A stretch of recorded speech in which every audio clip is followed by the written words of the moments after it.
નમસ્કાર. ક્યારે વિચાર આવ્યો છે કે ફૂલોમાંથી ફળ અને બીજ બનવાની જે આખી પ્રોસેસ છે એની શરૂઆત કેવી રીતે થતી હશે?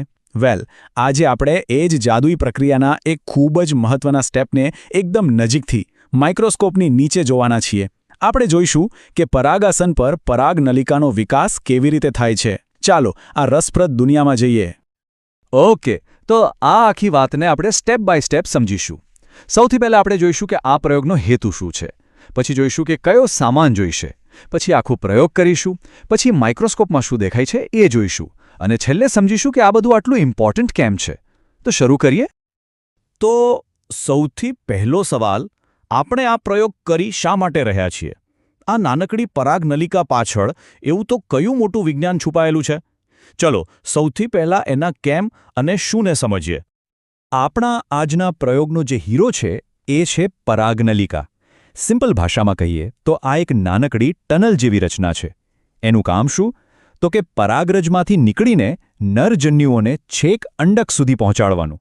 સમજો ને કે વનસ્પતિ જગતનો એક સુપરફાસ્ટ કુરિયર બોય. અને આની પાછળનો જે સિદ્ધાંત છે ને એ તો ખરેખર અદ્ભુત છે. જેમ દરેક તાળાની એક ખાસ ચાવી હોય છે, બસ એ જ રીતે દરેક ફૂલનું પરાગાસન માત્ર પોતાની જ જાતિના એટલે કે સુસંગત પરાગરજને જ ઓળખે છે.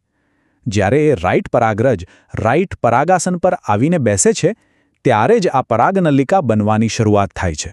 જાણે કે એને ગ્રીન સિગ્નલ મળી ગયું હોય. સારું, તો હવે આપણે સિદ્ધાંતો સમજી લીધો, પણ આ પ્રયોગ કરવા માટે આપણને કઈ કઈ વસ્તુઓની જરૂર પડશે? કોઈ પણ કામ કરતા પહેલા તૈયારી બહુ જરૂરી છે. તો ચાલો જોઈ લઈએ આપણી ચેકલિસ્ટ. આ રહી આપણી જરૂરી વસ્તુઓની યાદી. આમાં બે વસ્તુઓ પર ખાસ ધ્યાન આપજો. એક છે ધતુરાનું ફૂલ, કારણ કે એનું પરાગાસન મોટું અને સ્પષ્ટ હોય છે, એટલે આપણું કામ સહેલું થઈ જાય. અને બીજું છે આપણું સિક્રેટ વેપન, કોટન બ્લુ અભિરંજક. આ કોઈ સાદો કલર નથી. આ એક એવું સ્ટેન છે જે ખાસ પરાગનલિકાને સુંદર વાદળી રંગ આપશે, જેથી એ માઇક્રોસ્કોપમાં એકદમ ક્લિયર દેખાય. ચાલો, હવે થિયરી બહુ થઈ. હવે પ્રેક્ટિકલનો સમય છે. આપણે હવે એ સ્ટેપ્સ જોઈશું જે આપણને પરાગનલિકાના છુપાયેલા જગતની એક ઝલક બતાવશે. ચાલો સ્લાઇડ બનાવવાનું શરૂ કરીએ. ઓકે, તો ધ્યાનથી જોજો. સૌથી પહેલાં આપણે ધતુરાના ફૂલમાંથી પરાગાસન અને એની સાથે જોડાયેલી પરાગવાહિનીને સાચવીને અલગ કરીશું.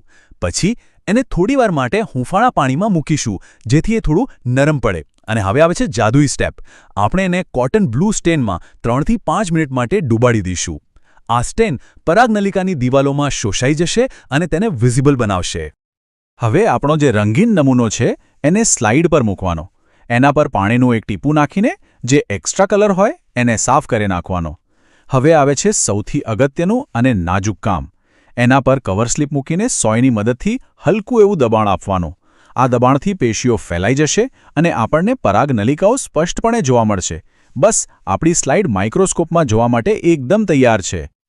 અને હવે એ સમય આવી ગયો છે જેની આપણે રાહ જોઈ રહ્યા હતા, આપણી બધી મહેનતનું પરિણામ જોવાનો સમય.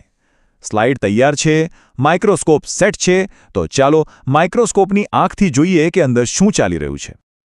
તો શું લાગે છે? શું અનુમાન છે? આટલા બધા સ્ટેપ્સ પછી જ્યારે માઇક્રોસ્કોપમાં જોવામાં આવશે ત્યારે આપણને શું જોવા મળશે? જરા વિચારો. વાહ, જુઓ આ દ્રશ્ય. જો બધું જ બરાબર થયું હશે તો આવું જ કંઈક અદ્ભુત દ્રશ્ય જોવા મળશે.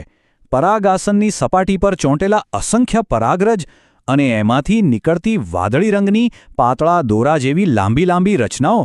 આ જ છે આપણી પરાગનલિકાઓ, જે જીવનનો સંદેશો લઈને અંડક તરફ પોતાનો રસ્તો બનાવી રહી છે.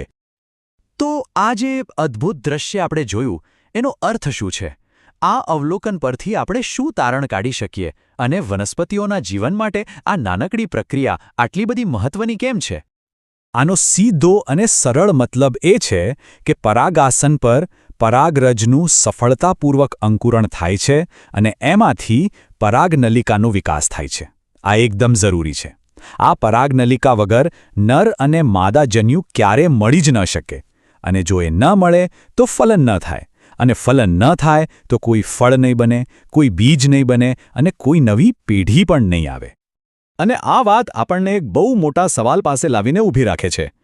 હવે પછી જ્યારે પણ કોઈ સ્વાદિષ્ટ ફળ ખાઓ કે કોઈ બીજ વાવો ત્યારે 1 સેકન્ડ માટે વિચારજો કે આપણે આજે માઇક્રોસ્કોપમાં જે નાજુક અને અદૃશ્ય પ્રક્રિયા જોઈ, શું એના વગર આ બધું શક્ય હતું?